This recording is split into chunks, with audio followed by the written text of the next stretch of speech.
Now, I just want to put things into perspective. I understand why it's a deal breaker, but I would suggest, and this is what I did yesterday to someone.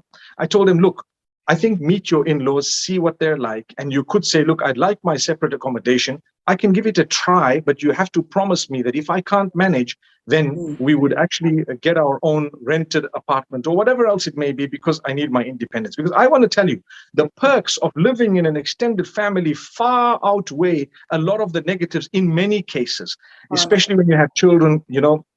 I know a lot of people want to dump their kids with the grandparents, but then you are the ones who didn't even want to live with those grandparents. You are the ones who didn't even want to see them. And now you want to dump them there, and there they are. When you have the grandparents around, a lot of the children grow up. Now talking of the grandchildren, a lot of the grandchildren grow up in a more beautiful way without that much of an effort from the parents, and the deficit of maybe the parental presence because of work and what other the other responsibilities these parents have is not felt that much because of the extended family. So this whole extended family, everyone happens to be a responsible person looking out for your child, looking out for. So there are perks. There are definitely perks, but everything comes at a price. You need to decide which one you want. Sometimes you're unwell and you're not bedridden, but you're in bed. You can't really get up and so on.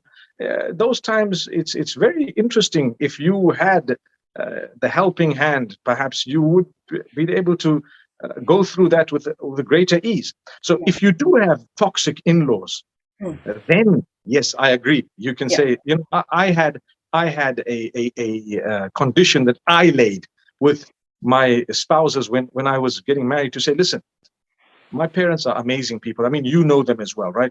My parents are amazing people, mashallah. If at all the situation gets toxic and you feel that you'd like to shift out, give me 3 months, and inshallah, within 90 days, within the 90 days, we'll get an apartment or we'll do something and so on. I promise you, you know what? That day never came. That day never came, and we thank Allah for that. My decision to actually shift out was made for other reasons. The number of children, perhaps the house, we needed our own place, and so on. But it was never because of a war no war took place. Alhamdulillah. And we thank Allah for that. So that was a point I thought was very important to say, that if we are just going to come in and say, no way, you can't live with your parents. Sometimes it's an only child. Sometimes the parents are amazing people. Sometimes they will blessings.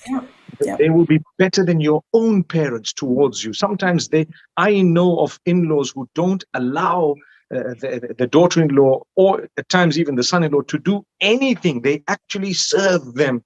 Wow, life is made so easy. So there are people like that. So as much as I understand why people say, I don't want to live together, because they hear of the bad experiences of others. And there is a stigma, by the way, attached to the term mother-in-law.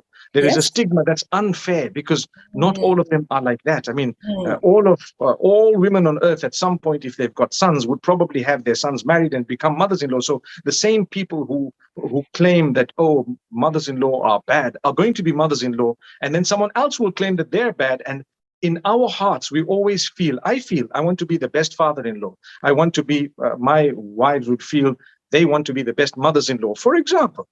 And because of the stigma attached, you're already on a back foot.